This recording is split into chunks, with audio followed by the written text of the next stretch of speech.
नमस्कार दोस्तों, स्वागत है आप सभी का एक बार फिर से इंडिया अप फ्रंट में। ये जो तस्वीर आप देख रहे हैं कि एग्जिट पोल के नतीजे आते ही हाहाकार मच गया है। इन तस्वीरों को आप जानते होंगे। यूट्यूब पर ये तमाम खबरें परोसते हैं, ये खबर परोसते हैं या एक विचार को परोसते हैं, ये आप जानते होंगे। और क्यों ये हाहाकार मचा है? क्योंकि एग्जिट पोल के जो नतीजे आए हैं उत्तर प्रदेश चुनाव को लेकर के और बाकी राज्यों में, उत्तर प्रदेश को लेकर के खास करके ये हाहाकार है, जहां पर बीजेपी की सरकार पर आती सभी एग्जिट पोल बता रहे हैं। और ये अविसार भाई साहब को तो आप जानते ही होंगे। इनके लिए यूपी में बीजेपी का लौटना जैसे कि आफत आ गई है। इनके लिए हिजाब का मुद्दा बहुत बड़ा हो जाता है, लेकिन इस मुद्दे पर ये कह रहे हैं कि शर्म आता है देश। इस वीडियो में ये बोल रहे हैं कि शर्म महसूस कर रहा हूं मैं इस देश का नागरिक होने के नाते, क्योंकि हिजाब पर सवाल जो उठे। लेकिन इनको शर्म आती है इस मुद्दे पर भी जब राम मंदिर का मुद्दा बन जाता है, अयोध्या जगमग रोशनी से नहाती है, तो अविसार भाई साहब के सीने पर जैसे सांप लौट जाता हो। और ऐसे कई हैं तमाम लोग। ये तस्वीरें भाती नहीं, इनके लिए मुद्दा है हिजाब। ये मुद्दा नहीं होना चाहिए। हिजाब अंतरराष्ट्रीय मुद्दा बन जाता है और ये जो देख रहे हैं आप, इन सब पर ये छाया रहता है और ऐसे लगता है जैसे तूफान आ गया हो, कहर बरप गया हो। स्कूल में अगर हिजाब जाने से रोका जाता है पहन करके, तो यही वजह है कि ये रुदालियों का रुदन शुरू हो गया है। कहा जा रहा है कि 20 करोड़ में बिक गया एग्जिट पोल। जी, तमाम तरह की पहले से ही कयासबाजियां शुरू हो गई। अब जरा सोचिए, बंगाल की तरह अगर एग्जिट पोल गलत साबित हुए तो फिर क्या ये कहेंगे? तब भी यही बात कही जा रही थी पश्चिम बंगाल में। और इस पर तो देख रहे हैं चैनलों पर बड़ा ढोंग खुल गया। पत्रकारों ने खोल दी एग्जिट पोल की पोल, ईवीएम बदलने का खेल। वीडियो में सच सामने आया। तमाम तरह की बातें, रोना धोना शुरू हो चुका है इन लोगों का। ये जो खबर ये है, और ये बाबा जी को तो जानते ही होंगे, जातियों के गुणागणित में लगे हुए थे पूरे महीने से। ये सब के सब ये बताने में लगे हुए थे कि जातियों का गुणागणित तो अब इस बार अखिलेश यादव के पक्ष में है। उनके साथ यादव भी, ओबीसी भी, सारे नॉन यादव, मुस्लिम भी, जाट भी, तो वो तो जीत ही रहे। इन सबको ये पता नहीं है कि जमाना बदल गया है। आज के युवाओं को जातियों का गुणागणित समझ में नहीं आता है। आज के जो पढ़े लिखे तबके के लोग हैं, उनको जातियों का गुणागणित समझ में नहीं आता है। उनको समझ में आता है कि कहां पर क्या एक्सप्रेसवे बन रहा है, कहां पर हाईवे बनाया जा रहा है, कहां पर इन्वेस्टमेंट आ रहा है, कहां पर माइक्रोसॉफ्ट अपना इन्वेस्टमेंट कर रही है नोएडा में। उनको इन बातों से मतलब है ये। लेकिन ये तो लगे हुए हैं भविष्यवाणी करने में।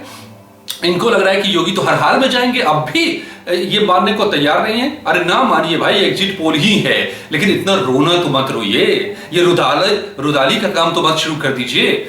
और ये देखिए, सब में सब के सब जो लगे हुए हैं, करोड़ों में बिक गया जी, जानिए क्या मायने हैं, यूपी का एग्जिट पोल गलत है जी, एग्जिट पोल में फर्जीवाड़ा होता है जी। लेकिन इनके लिए ये नजर नहीं आते। आज के लोगों को, युवाओं को ये नजर आते हैं चेहरे। उनको नहीं चाहिए ये चेहरे, उनको चाहिए तरक्की, उनको माफिया राज नहीं चाहिए। इनको एक बार भी इन पर आप वीडियो बनाता हुआ नहीं देखे होंगे कभी भी कि इस पर कोई टिप्पणी करे। ये इनके लिए मुद्दा ही नहीं है। इनके लिए मुद्दा जाति है जी। इनके लिए मुद्दा राम मंदिर क्यों बन गया जी। इनके लिए मुद्दा है कि हिजाब पर कैसे सवाल उठ गया जी। ये तो घोर अन्याय हो गया जी। लेकिन लोग इन चेहरों को पहचानते हैं गौर से। कभी इनके लिए तालाब खुदवाए जाते थे जेल के भीतर की ताजी मछली खा सके जनाब, जेल में बैठ करके। लोगों को ये पता है भली भांति। आज अगर ये बुलडोजर चल रहा है ना इन पर, तो लोगों को समझ में आ रहा है कि उनको क्या चाहिए। वो वाली सरकार जो तालाब जेल में खुदवाकर मछली या इनको खिलवाती थी, या शहर भर की जमीन को लूट करके यूनिवर्सिटी बनाने का काम होता था, या फिर शरेआम प्रयागराज में गोलियां बरसाई जाती थी, या फिर वो वाली सरकार जो इन पर बुलडोजर चलाए और कानून का राज पैदा करे। ये लोग, आज के युवा, आज के पढ़े लिखे लोग इन दोनों के बीच में फर्क करना समझ गए हैं। मगर लगता है कि ये पत्रकार, ये रुदाली गैंग, इनको अभी भी समझ में नहीं आ रही है कि मुद्दे क्या हैं। जरा मुद्दे ये हैं, एक्सप्रेसवे का जब जाल बिछाया जा रहा है ना, मुद्दा ये है कि जब सुल्तानपुर में ये दुनिया का सबसे बड़ा एयरक्राफ्ट इंडियन एयरफोर्स का लैंड करता है सड़क के ऊपर, तो लोगों के लिए मुद्दा यह है कि पूर्वांचल में भी अब विकास की लाइन खींचेगी और सीधे मेरठ में आप बैठ करके प्रयागराज तक फर्राटे भरते जा सकते हैं। पूरे यूपी में जाल है अब हाईवे इसका। लेकिन नहीं, मुद्दा क्या बनाया जा रहा है पूरे चुनाव में? इन सब ने क्या मुद्दा बनाया गीत गाया एक महीने से कि देखो जी चारा खा गया पशु, ये है मुद्दा। बताइए जरा सा, उत्तर प्रदेश जैसे राज्य जो देश दुनिया का 5वां सबसे बड़ा देश है अपने आप में, उसके लिए ये मुद्दा है कि चारा खा गया पशु, आवारा पशु मुद्दा है। और जनाब के लिए सबसे बड़ा मुद्दा बन जाता है हिजाब। ये छाती पीटने लगते हैं बैठ करके कि हिजाब पर बैन लगा दिया। अरे जनाब, हिजाब पर कोई बैन नहीं लगा रहा था। हिजाब तो कहा जा रहा था स्कूल में मत पहनो ना, जहां मर्जी है पहनो, लेकिन नहीं।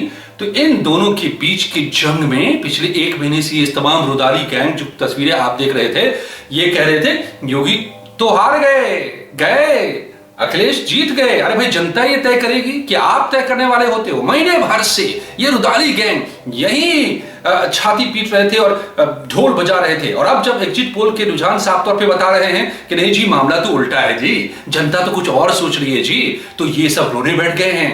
पूरे इलेक्शन कमीशन पे सवाल। आप देखिए कि हिजाब का मुद्दा आता है तो कॉन्स्टिट्यूशन पर सवाल। कोर्ट की नहीं मानेंगे, कोर्ट ने कहा कि हिजाब उतार करके स्कूल जाओ, नहीं मानेंगे। और अब जब जनता के फैसले सामने आ रहे हैं, आते नजर आ रहे हैं, तो अब जनता के फैसले में ईवीएम में खोट, चुनाव आयोग में खोट, ये छाती पीटने का दौर, तो सबके पीछे ये एग्जिट पोल है वजह, जिससे ये इनकी छाती पे जैसे सांप लौट गया हो। ये जो बता रहे हैं ना, तमाम देख रहे हैं आप न्यूज चैनल्स के, ये एग्जिट पोल जो सामने आए हैं, ये सच है या नहीं है, ये तो 10 तारीख को पता चलेगा कि जनता ने क्या फैसला किया है। लेकिन अभी से ये बैकग्राउंड बनाना शुरू कर दिया कि ये तो घोटाला है जी, ये तो सिर्फ बेईमानी कर ली गई है जी। ये जो देख रहे हैं ना, बीजेपी को करीब सभी पार्टियां सरकार बनाती नजर आ रही हैं या सरकार के करीब पहुंचाती नजर आ रही हैं अब इस एग्जिट पोल में। और इसी से भूकंप आ गए, भूचाल आ गए। महीने भर से जो हवा बांध रहे थे ये कि नहीं योगी तो हार गए, बीजेपी तो हार गई, हवा बदल गई, अरे जी यूपी की हवा बदल गई, जातियां इनके पक्ष में, जातियों का गुणागरित। अरे जनाब, आप जाति और हिजाब में अटके रह जाते हैं और देश 21वीं सदी में आगे बढ़ रहा है। देश के युवा पढ़े लिखे लोग जो नोएडा से जा जाकर पूरी यूपी में वोट गिराने गए, इसीलिए कि जो आप हवा बांध रहे थे ना, उसका उल्टा असर हुआ है। लोगों को पता है, ये जो महिलाएं 3 तलाक से मुक्ति मिली है ना, तो ये जाकर वोट डाल रही हैं। और किसके लिए वोट डाल रही हैं, जाकर पूछ लीजिए इनसे। एग्जिट पोल पर भरोसा नहीं है तो जाइए उन लोगों से पूछिए जो हाईवे पर चलते हैं, उन लोगों से पूछिए जो अब पूरे सूबे में उड़ान योजना के तहत अब एरोप्लेन से वहां पहुंचते हैं, उन लोगों से पूछिए, बेटियों से, बहुओं से, जिनकी सुरक्षा में क्या क्या हुए हैं और जिसको आप ठोको नीति कह करके लगातार सवाल उठते रहे थे। तो अगर योगी आदित्यनाथ ने ठोको नीति अपनाई, जिसको आप लगातार गाली देते रहे, तो उसकी बदौलत बहुत कुछ बदल रहा है। इसलिए 60,000 करोड़ से ज्यादा का इन्वेस्टमेंट केवल नोएडा में आ चुका है और अभी ये सिलसिला तो शुरू ही हुआ है। लेकिन नहीं, रुदाली गैंग तो रोने में लग गई। सबके सब रुदाली गैंग के लोग अब छाती पीट रहे हैं कि भैया ये तो बेईमानी शुरू हो गई है, ये तो एग्जिट पोल मैनेज्ड है जी, ये तो एक हवा बनाई जा रही है ताकि बेईमानी से जिताया जा सके। भाई साहब, एक दीपक शर्मा भाई साहब हैं, वो तो कह रहे थे कि ये ना जो कम वोटों से अंतर से जहां पर जीत हार होगी ना, वहां का माहौल बदलने के लिए, अधिकारियों पर असर डालने के लिए एग्जिट पोल मैन्युफैक्चर किया जा रहा है। भाई साहब, पूरे देश की मीडिया को खरीद लिया गया है, उस पर तो कुछ मोदी के खिलाफ चलता ही नहीं है। आप जिस तरह से बोल रहे हैं, अरे भैया जिनको बोलना है बोल रहे हैं ना मोदी के खिलाफ, आप बोल रहे हैं ना, आपको गोली सूली पे थोड़ा ना चढ़ा दिया है कि यूं ही जो बात आपके खिलाफ जाए वो सब गलत, जो आपके पक्ष में जाए वो सब सही, चाहे वो संविधान क्यों ना हो वो भी गलत कर देते हैं, कानून व्यवस्था को गलत, अदालत को गलत धत्ता बताते हैं। तो भैया एग्जिट पोल पे इतना रोना क्यों रो रहे हो भाई? अरे जरा सा इंतजार कर लो, सब्र कर लो, जनता के फैसले की इज्जत तो कर लो। कम से कम जनता की भी मानोगे, कोर्ट की नहीं मानोगे, संविधान की नहीं मानोगे, लॉ पुलिस की नहीं मानोगे, कोर्ट की तो मानोगे नहीं। ये कह रहे हैं भाजपा सरकार एग्जिट पोल छोड़िए, रुपए के गिरते स्तर पर जरा निगाह डालिए। अरे भैया, तो आप क्या रुपए को आप कंट्रोल कर रहे हो क्या? नहीं, आप हिजाब में रहो, हिजाब की आड़ में रहो, आप हिजाब की ही बात करो। अभिषेक भैया, आप इतने दुखी हो गए कि अब आप चुनाव की बात ही नहीं कर रहे थे। 1 महीने भर से तो कह रहे थे कि देखिए हवा टाइट है योगी की, सारी हवा तो अखिलेश यादव की तरफ बह रही है। अरे भैया, जनता जहां चाहेगी वहां आएगी ना, जनता को जो सही लगेगा उसको याद है ना, पिछली सरकारें भी याद है ना। आप इन मुद्दों से क्यों इतना घबराते हो भाई? हिंदुस्तान में नहीं अयोध्या चमकेगी तो कहां? अयोध्या को कौन चमकाने आएगा? चीन आएगा चमकाने क्या? अयोध्या में अगर जगमग रोशनी हो रही है, अयोध्या अपने गौरव में वापस ही कर रही है, तो इससे आपको क्या परेशानी हो जाती है भाई साहब? हिजाब आपके लिए बड़ा मुद्दा है, हिजाब दकियानूसी नहीं है, हिजाब महिलाओं को पीछे नहीं करती है, हिजाब आपको बड़ा गौरव लगता है, माय राइट, माय प्राइड, और आपको मंदिर मुद्दे से बड़ी परेशानी हो जाती है। आपको लगता है कि सरकार डिक्टेटर हो गई है, ये कम्युनल हो गई है, और हिजाब का आप फेवर करें तो वो कम्युनिज्म नहीं है। क्या दोहरापन है, पाखंड है ये मचाया हुआ है।